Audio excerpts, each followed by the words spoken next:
Hey, hello guys, welcome back in Vidya Mandir Academy. So today we are going to solve the exercise number 1.3, and the first question of exercise number 1.3 is if A is equal to 3, 5, 7, 9, 11, 12, determine the truth value of each of the following. ठीक आहे. So आपल्याला truth value find करायची. First of all there exist, ह्या साईनला बोलायचं there exist आणि ह्या साईनला बोलायचं for all. Okay. So quantifiers जे आहेत, quantifiers are two types. First one is universal quantifier.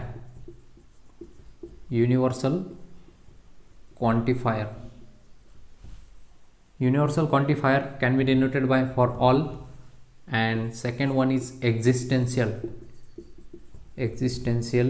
quantifier. So existential quantifier can be denoted as like this, उल्टा E. ठीक आहे. सो फर्स्ट ऑफ ऑल इथे दिले आपल्याला for there exist x belongs to A such that, असे सगळे x जे की ए मधून घ्यायचे आहेत आपल्याला, आणि असे सगळे नाही, असे काही एक्स आपल्याला ट्रूथ व्हॅल्यू फाइंड करायची ह्या सेंटेन्सची, ह्या स्टेटमेंटची. मीन्स ह्या ए मध्ये असे काही एक्स आहेत, म्हणजे एक्सची व्हॅल्यू 3 असू शकते, एक्सची व्हॅल्यू 5, एक्सची 7, x is equal to 9, x is equal to 11, x is equal to 12. यांच्यापैकी असे काही एक्स जे की ही कंडिशन सॅटिस्फाय करत जर असतील तर the given statement is true, otherwise given statement is false. So first of all, first one is there exist x belongs to A such that x minus 8 is equal to 1. x minus 8 is equal to 1. म्हणजे असे काही x जे की a या सेटमधून घ्यायचे आहेत आणि ते ही कंडिशन सॅटिस्फाय जर करत असतील तर given statement is true, otherwise that is false. मग असे काही x आहेत का इथे बघा. एक्सची व्हॅल्यू जर 3 घेतली, 3 minus 8, so -5 is equal to 1. No. ठीक. असा कोणता x आहे की जो की ह्या कंडिशनला सॅटिस्फाय करेल. So x is equal to 9 घ्या, 9 minus 8 इज इक्वल टू 1. म्हणजे असा एक एक्सची व्हॅल्यू आहे, राईट ना. एक्स इज इक्वल टू 9 घेतलं तर हे स्टेटमेंट कसं आहे, ट्रू होतं. सो इथे काय लिहायचं आहे, x is equal to 9, x is equal to 9 which satisfy the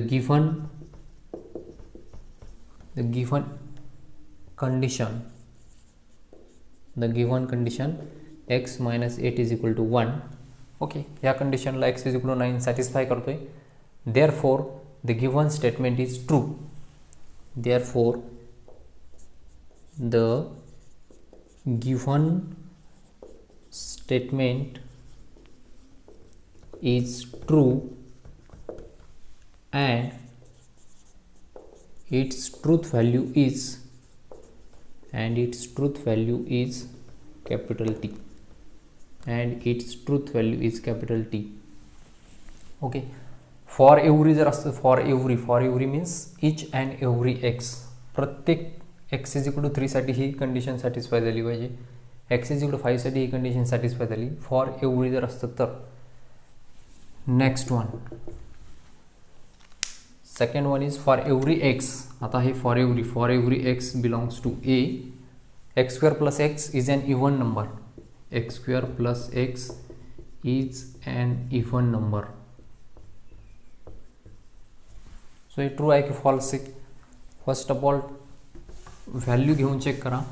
first let suppose x is equal to 3 घेतला, x is equal to 3. So आपली कंडिशन कोणती, x square plus x means 3 square plus 3 square 9 plus 3 12 कसा असतो, 12 is an even number. ठीक आहे. पहिल्यासाठी satisfy. Second x is equal to 5 to get 5 square plus 5, 25 plus 5 means 30 is also an even number. सेकंडसाठी पण satisfy. Third x is equal to 7, so we get 7 square plus 7 which is equal to 49 plus 7 and 56 is also even number. Next x is equal to 9 साठी x is equal to 9. 9 square plus 9, 9 square 81, 81 plus 9 means 90. 90 is also an even integer, even number, that's why याच्यासाठी पण satisfy. x is equal to 11 घ्या, 11 square plus 11, so the square of 11 is 121, 121 plus 11 and that is 132. This is also an even number. And last one is x is equal to 12, so we get 12 square plus 12, 144 plus 12, which is equal to 156, and this is also an even number. म्हणजे सगळे असे x आहेत जे की ह्या कंडिशनला satisfy करत आहेत, म्हणून गिव्हन सेंटेन्स कसं आहे, गिव्हन स्टेटमेंट इज ट्रू. ठीक आहे. सो इथे काय लिहिणार, all the x can satisfy the given condition, given statement. All x are satisfied, all x can satisfy the given statement or given condition. Which condition? Given condition, x square plus x is an even number. X square plus x is an even number, therefore given statement, the given statement is true, given statement is true and its truth value is t, and its truth value is t. Okay, तर हे reference साठी. Next one,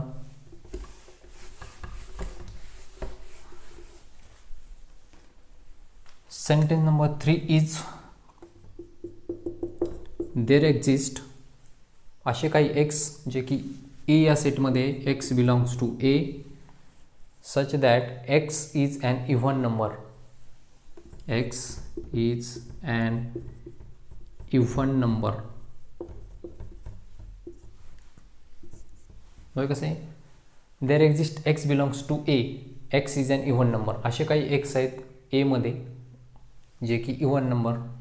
so x is equal to 12, this one is even number. So write down x is equal to 12 which is an even number, which is an even number. Therefore given statement is true and its truth value is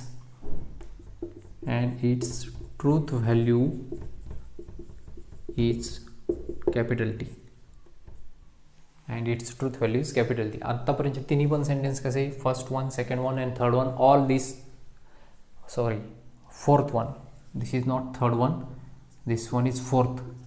ठीक, fourth one. Next third राहिलेलं आहे, third घेऊन टाकूया ते लगेच. Third one, देर exist, आणि fourth one आपलं थोडंसं इथे फॉर एव्हरीच्या जागेवर देर एक्झिस्ट झालं आहे. आता इथे जर फॉर एव्हरी जर लिहिलं असतं, for every x belongs to A, x is an even number. So सगळे एक्स आहेत का, नाही. ठीक आहे. आता मी इथे थोडासा चेंज करतो याला, ॲक्च्युली इथे फॉर एव्हरी, पण आता आपण इथे देर एक्झिस्ट करूयात. ठीक आहे. सो इथे देर एक्झिस्ट, फॉर एव्हरी असेल तर हे फॉल्स असेल, देर एक्झिस्ट असेल तर ट्रू असेल. तर माझ्याकडून लिहिताना चुकलं, देर एक्झिस्ट नव्हता, इथे फॉर ऑल पाहिजे, पण आपण आता देर एक्झिस्टनुसार सॉल्व केलं आहे, म्हणून याला असं ठेवा, इथे चेंज करा. नेक्स्ट थर्ड वन दिले, there exist x belongs to A, there exists x belongs to a such that x square is less than 0. पहा करून x इज इक्वल टू 3 घेतलं तर 3 चा स्क्वेअर 9, 9 0 पेक्षा लहान आहे का, नो, कोणाचा स्क्वेअर 0 पेक्षा लहान असणार नाही. So the given statement is false. Okay, we know that काय माहिती आपल्याला, square of any integer is always positive.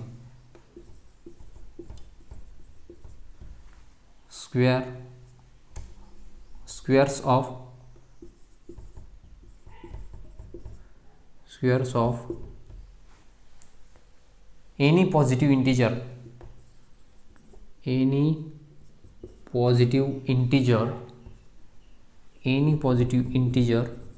is positive or is greater than 1, greater than or equal to 1, is greater than or equal to 1,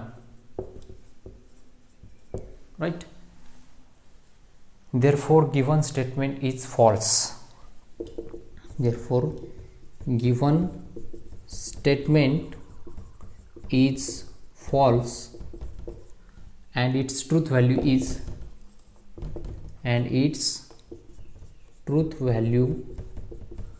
is false. F. ठीक आहे. So अशा पद्धतीने third one पण solve केला आहे. पण fourth वनमध्ये इथे मिस्टेक झालेली आपल्याकडे. इथे ॲक्च्युली फॉर ऑल पाहिजे. फॉर ऑल जर असेल तर हे स्टेटमेंट कसं असेल, फॉल्स असेल. मी आता मुद्दामून इथे देर एक्झिस्ट केलं आहे. सो देर एक्झिस्ट असेल तर इथे ट्रू असेल. नेक्स्ट वन, हे दोन तुम्ही होमवर्क करायचे, 5th and 6th. ठीक आहे. इथे एक्सची व्हॅल्यू चेक करून बघायची. इथे फॉर ऑल म्हटले म्हणजे सगळ्या एक्ससाठी सॅटिस्फाय झालं पाहिजे. एकासाठी जरी नाही झालं तरी फॉल्स येणार. पहा इथे सगळं जर केलं तुम्ही 3 to the 6, 3 जर टाकला इथे 3 to the 6, 6 + 9 15. सो 15 कसा आहे 14पेक्षा मोठा आहे. 5 टाकला 11 टाकला म्हणजे सगळ्यांसाठी सॅटिस्फाय होते. म्हणजे याची व्हॅल्यू ट्रू आली पाहिजे. ओके. इथे जर बघितलं देर एक्झिस्ट म्हणजे फक्त असे काही एक्स जे की ही कंडिशन सॅटिस्फाय करतात. मग असे काही आहेत का, पहा इथे टाकून पहा. 3 टाकला तर 3 3 = 9, 9 + 8 17, 17 काय 40पेक्षा मोठा आहे का, नाही. 11 टाकला 11 + 11 × 3, 11 3 = 33, 33 + 8 येणार 41. ओके. म्हणजे देर एक्झिस्ट म्हणजे असे काही आहेत 11 आणि 12 साठी व्हॅल्यू कशी येईल 40पेक्षा मोठी. म्हणजे हे पण ट्रू आलं पाहिजे. एवढे दोन तुम्ही होमवर्क करायचे. आलं लक्षात. These 2 are for your homework. Question number 4, 5th and question number 6th. ठीक. नेक्स्ट क्वेश्चन नंबर 2 जो आहे, question number 2 is depends upon the dual. आणि ड्युअल तुमच्यासाठी कसं आहे रिड्यूस पार्ट यावर्षी. सो ड्युअलचं क्वेश्चन आपण घेणार नाही. Next one directly we are going to solve the question number 3. So the question number 3 is, what is the question number 3? So question number 3 is write the negation of the following. Write the negation of the following. Write the negation of the following. First of all, first one is x + 8 greater than 0. X + 8 greater than equal to 0. Sorry, greater than 11 or y - 3 equal to 6. This is the first one. So याला कसं करणार, write down first of all symbolic form. First of all p statement जुळे x + 8 greater than 11 and q1 y - 3 equal to 6 or वापरलाय. So symbolic form is P or Q. ಅದಲ್ಲ symbolic form.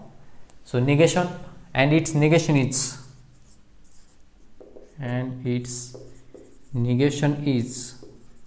so negation कसं घेणार, negation of P or Q असं असेल तर आपण negation बघितलं which is equivalent to negation of P by using De Morgan's law. negation of P or असेल तर and negation of Q, right? So write down its negation. Therefore इथल्या and negation of this is equal to this. Therefore its negation is कसं येणार, x + 8 पहा negation of p करायचे. p statement आहे x + 8 greater than 11. So त्याचं negation काय येणार, x + 8 less than or equal to 11. Greater than असेल तर त्याचं निगेशन less than or equal to, less than असेल तर त्याचं निगेशन greater than or equal to. Or असेल तर काय करतो आपण अँड निगेशन ऑफ क्यूचं निगेशन y मायनस 3 इथं इक्वल टू इथे नॉट इक्वल टू 6 येणार. Okay, so this is negation of first statement. second one is 11 less than 15 and 11 less than 15 and 25 greater than 20, 25 greater than 20. ओके, 25 greater than 20. So याचं negation काय येणार? Write down first of all P statement 11 less than 15 and second statement Q and वापरलं इथे 25 greater than 20, 25 greater than 20 and वापरलं तर negation कसं घेणार? So simple. निगेशन घेण्यासाठी खूप सोपं आहे. पहा याचं निगेशन काय ते, इट्स सिम्बॉलिक फॉर्म इज, तर याचा सिम्बॉलिक फॉर्म काय येणार? First of all symbolic form write down p and q. Therefore याचं निगेशन घ्यायचं, negation of P and q by using de Morgan's law. Negation of P and q equivalent to negation of p और negation of q, negation of p or negation of q. Therefore its negation is what is the negation? Write down negation of p म्हणजे काय करायचं? 11 less than 15 इथे. So याचं negation येणार 11 is greater than or equal to 15 आणि इथे or आहे. So or negation of क्यूचं निगेशन 25 इथं ग्रेटर दॅन आहे तर आपण लिहायचं less than or equal to 20. So this is the negation of second statement. Next one is third one is quadrilateral is square if and only if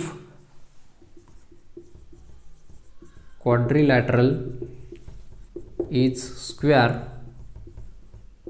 if and only if, IFF means if and only if it is a rhombus, if and only if it is a rhombus. याचं find करायचं आपल्याला negation. So write down first of all P statement number P, quadrilateral is a square, quadrilateral is a square and statement q is it is a rhombus.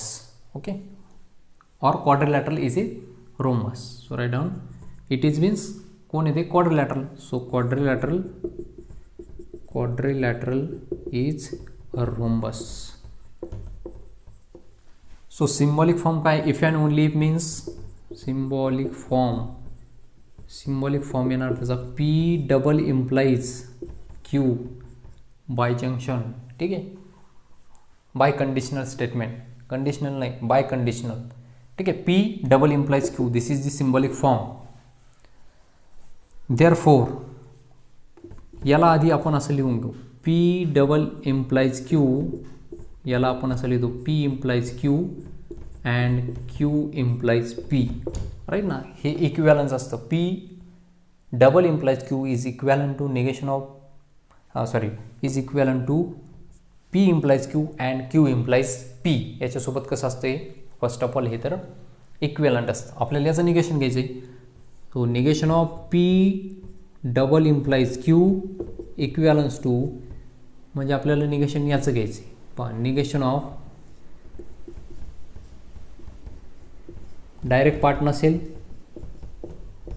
तर असं करावं लागेल. वा, D Morgan's law. And असेल तर काय होणार? याला निगेशन जाणार, त्याला पण निगेशन जाणार. राईट, सो हे काय होणार आता? Negation of P implies Q अँडचं होणार ऑर, आणि निगेशन ऑफ इथं पण होणार Q implies P. Okay, Q implies P. So negation of P implies Q हे माहिती पाहिजे आपल्याला. Negation of P implies Q काय असतं? Which is equal to negation of P and Q हे असतं. आलं लक्षात. Negation of P sorry and नाही, इथे काय असतं, निगेशन ऑफ पी. ठीक, याला आपण थोड्या वेळ असंच ठेवूयात. हे पण जर माहिती नसेल तुम्हाला, कदाचित बऱ्याचशा जणांना हे पण माहिती नसणार डायरेक्ट निगेशन कसं घ्यायचं. सो निगेशन जर माहिती नसेल तर याला काय लिहा आपण आधी, हे negation as it is. P implies क्यूला आपण कसं लिहित असतो, पी इम्प्लाइज क्यूला आपण असं लिहितो, negation of P or Q हे याच्यासोबत इक्विवॅलंट असतं. This is equivalent to this. Okay, म्हणून याला या अशा जागेवर लिहिलं. निगेशन घेतलेलं नाही आपण, negation as it is. Or इथं पहा negation of Q or P येणार. आता निगेशन घ्या. आता निगेशन घेतल्यानंतर निगेशन ऑफ निगेशन म्हणजे पी, ऑर असेल तर अँड, आणि याचं निगेशन याला निगेशन ऑफ क्यू. हे पहा ऑर, इथं पण निगेशन म्हणजे क्यू होणार, ऑर असेल तर अँड होणार, आणि निगेशन ऑफ पी होणार. आलं लक्षात. So this is the negation of P double implies Q. P double implies क्यूचं निगेशन काय येणार, P and negation of Q or Q and negation of P. ठीक आहे, त्यासाठी तुम्हाला हे माहिती पाहिजे. डायरेक्ट जर माहिती असेल डायरेक्ट निगेशन याचं तर चांगली गोष्ट आहे. ज्याचं माहीत नाही, ज्यांना माहीत नाही त्यांना हे याच्यासोबत इक्विवॅलंट असतं हे माहिती पाहिजे. नंतर याचं निगेशन म्हणजे एकंदरीत याचं निगेशन. मग हे निगेशन याला पण जाणार, याला पण जाणार. अँड असेल तर on or by using D Morgan's law. पण हे पण माहिती नसेल तर हे कोणासोबत इक्विवॅलंट असतं, हे नेहमी याच्यासोबत इक्विवॅलंट असतं, negation of P or Q. इथे negation of Q or P सोबत. मग हे निगेशन अप्लाय केलं आतमध्ये. सो असं आलं. परत एकदा डी मॉर्गन्स लॉ यूज करून एवढं मिळालं तुम्हाला. सो असं मिळाल्यानंतर काय होईल, तुमचं सिम्बॉलिक फॉर्म लिहिलं आहे तुम्ही, निगेशन घेतलं आहे आता. Therefore it's negation is. So याचं निगेशन काय येणार, देअरफॉर इट्स निगेशन इज. पहा P and negation of Q. P म्हणजे quadrilateral is a square. So लिहा quadrilateral is square, quadrilateral is square, and negation of q means and it is not a rhombus, and it is not a rhombus. Okay, मध्ये or हां, इथे or वापरला आहे. Or Q म्हणजे or a quadrilateral is rhombus. A quadrilateral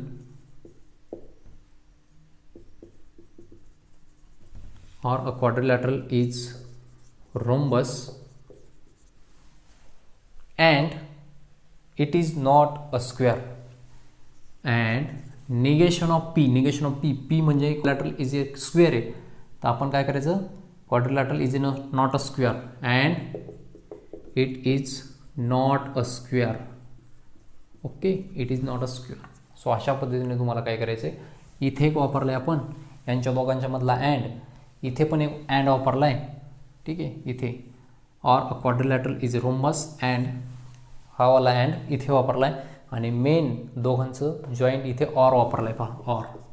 आलं लक्षात. So अशा पद्धतीने तुम्हाला करावं लागेल एकंदरीत. त्यासाठी तुम्हाला हे डायरेक्टली माहिती पाहिजे इथून पुढे. ओके, नेक्स्ट थर्ड वन जे झाले ते आपण केलं आहे. आता फोर्थ वन तुम्ही करायचे स्वतः. फोर्थ वन होमवर्क तुमच्यासाठी. Fourth homework. फिफ्थ वन घेतो मी इथे. If it is raining then, if it is raining then, if it is raining then we will go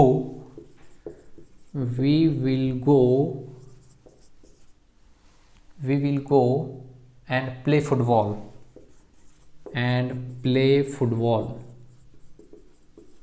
okay. So write down here first of all P statement. पहा if आणि then वापरला आहे.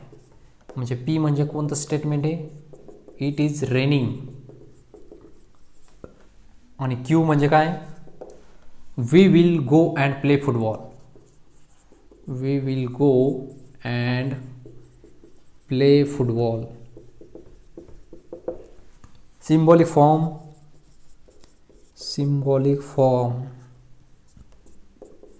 Symbolic form असणार P implies Q. Okay, therefore negation of P implies Q is equivalent to,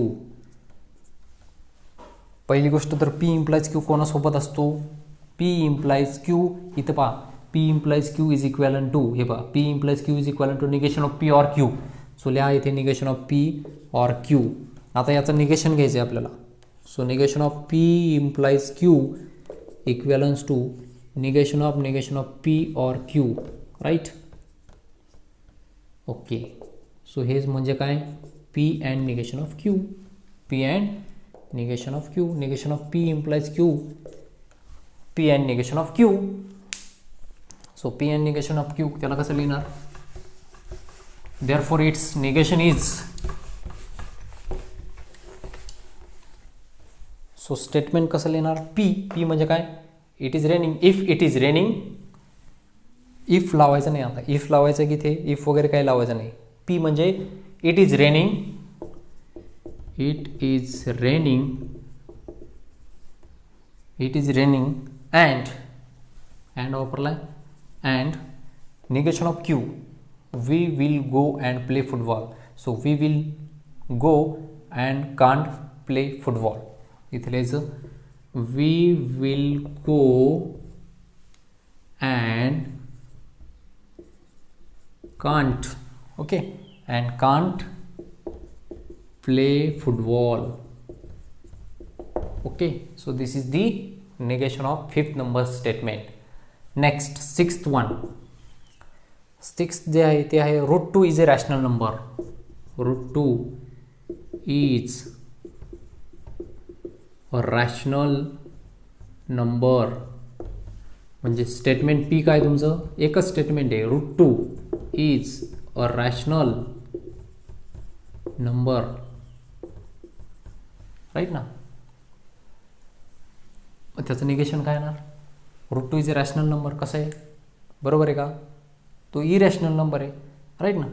so मग हे याचं negation काय होणार, therefore negation of P, negation of P काय येणार, √2 is not a rational number, not a rational number, right. Negation simply एक statement असेल तर पॉझिटिव्ह तर निगेटिव्ह करायचं, निगेटिव्ह स्टेटमेंट असेल तर पॉझिटिव्ह करायचं. ओके, हे झालं 7th वन जो आहे तो होमवर्क. 8th वन घेतोय मी इथे. Question number 8 is for all n belongs to, सगळे असे n जे की नॅचरल नंबर म्हणून घेतलेत आणि कंडिशन तुमच्याकडे n² + n + 2, n² + n + 2 is divisible by 4, is divisible by 4. Okay, याचं निगेशन कसं घ्यायचं पहा, व्हाईस वर्सा करायचं. फॉर ऑल असेल तर देअर एक्झिस्ट करायचं, आणि जर देअर एक्झिस्ट असेल तर फॉर ऑल करायचं. आलं लक्षात, पहा फॉर ऑल असेल तर देअर एक्झिस्ट करायचं, देअर एक्झिस्ट असेल तर फॉर ऑल करायचं. ठीक आहे, मग पहा इथे फॉर ऑल आहे तर निगेशन करताना आपण देअर एक्झिस्ट करणार. There exist n belongs to n such that n² + n + 2 is divisible by 4 म्हटलं, इथं आपण म्हणायचं is not divisible by 4, is not divisible by 4, is not divisible by 4. ठीक आहे, व्हाईस वर्सा, असं असेल तर असं, असं असेल तर असं, आणि पुढचं स्टेटमेंट पॉझिटिव्ह असेल तर निगेटिव्ह, निगेटिव्ह असेल तर positive. Okay, and the last statement of the question number 3rd is statement number 9. There exists x belongs to n, there exists x belongs to n such that x belongs to n such that x minus 17 less than 20, less than 20. ठीक आहे, so याला कसं करणार, there exist असेल तर for all करायचं, for all x belongs to N such that x minus 17 less than a, negation करताना greater than or equal to 20 होईल. Okay, so this is the negation of this statement. ठीक आहे, so अशा पद्धतीने तुम्हाला काय करायचे ते निगेशन करायचे. Next one is question number 4, converse, inverse and contrapositive. Converse काय करायचं आपल्याला, कन्वर्स करायचं आहे. त्याच्यानंतर इन्वर्स, कन्वर्स म्हणजे क्यू इम्प्लाइज प्यू करायचे. इन्वर्स म्हणजे negation of P implies negation of Q करायचे. आणि कॉन्ट्रापॉझिटिव्ह स्टेटमेंटचं कॉन्ट्रापॉझिटिव्ह करायचं means negation of Q implies negation of P करायचे. सो तुमच्याकडे पहिला स्टेटमेंट दिलं आहे तुम्हाला. First statement is if x less than y, if x less than y, then if and देनमध्येच फक्त कन्वर्स, इन्वर्स, कॉन्ट्रापॉझिटिव्ह करत असतो. कंडिशनल स्टेटमेंटसाठीच फक्त कन्वर्स, इन्वर्स अँड कॉन्ट्रापॉझिटिव्ह करायचा. बाकी इतर कोणत्याही स्टेटमेंटसाठी कन्वर्स, इन्वर्स, कॉन्ट्रापॉझिटिव्ह नसतो. म्हणून स्टेटमेंट नेहमी इफ अँड देनच्या फॉर्ममध्ये असेल. If x less than y, then x square less than y square. आणि असं सांगितलं x y belongs to real number. ठीक आहे.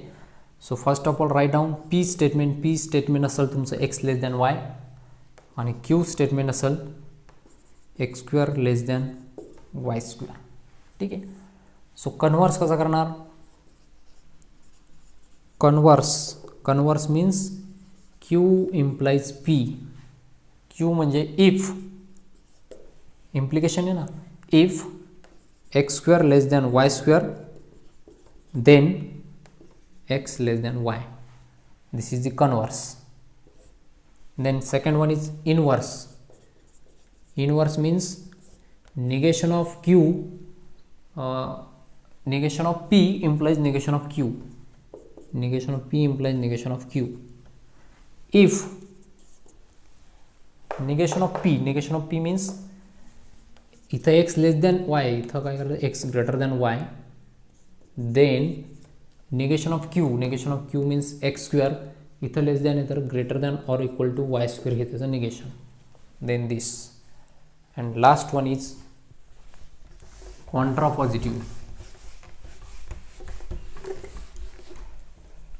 So the third one is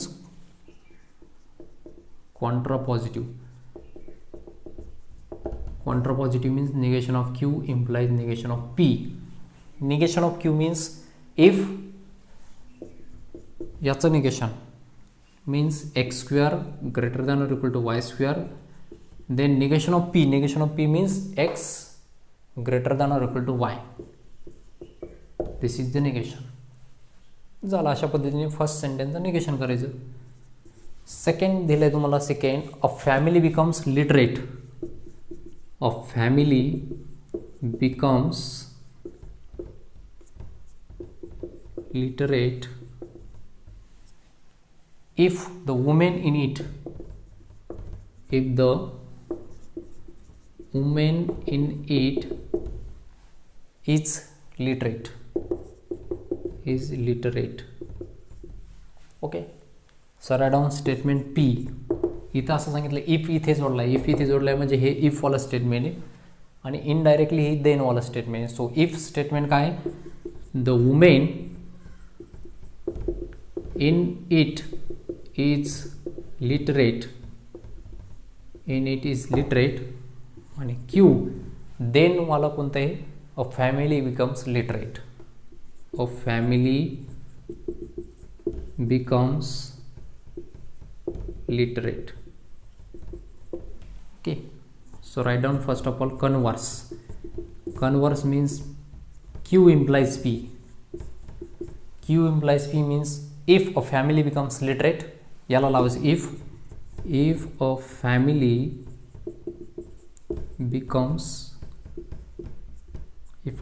becomes literate, then the woman in it is, then the woman okay एक minute, आपण काय केलं निगे Q implies P ना, हाँ right, Q implies P. Q means a family becomes literate, then the woman in it is literate. Okay, so So this is the Q implies P. Statement Q implies P means converse. Converse means Q implies P. आणि त्याला असं लिहायचं, if a family becomes literate then the women in it is literate. Now second one is inverse. So inverse means negation of P implies negation of Q. So negation of P means if the woman in it is not literate. If the woman in it is, if the woman in it is not literate, then negation of Q, then a family becomes not literate. Then the family becomes not literate. Then the family becomes not literate. ठीक आहे. आणि inverse, converse, inverse and contrapositive. Contrapositive means negation of Q implies negation of Q. So write down here contrapositive. Contrapositive means negation of Q implies negation of P. तर ते काय येणार, negation of Q implies negation of P means if the family becomes not literate then the woman in it is not literate. Okay, this is negation of Q implies negation of P. एवढं एक तुम्ही करायचं आहे. And next third आणि fourth यातलं third and fourth question number हे दोन्ही पण तुम्ही होमवर्क करायचे. राहिलेला हा कॉन्ट्रापॉझिटिव्ह याचा सोपा आहे तो, आणि third one and fourth one all these are for your homework. Okay, so thank you everybody and bye.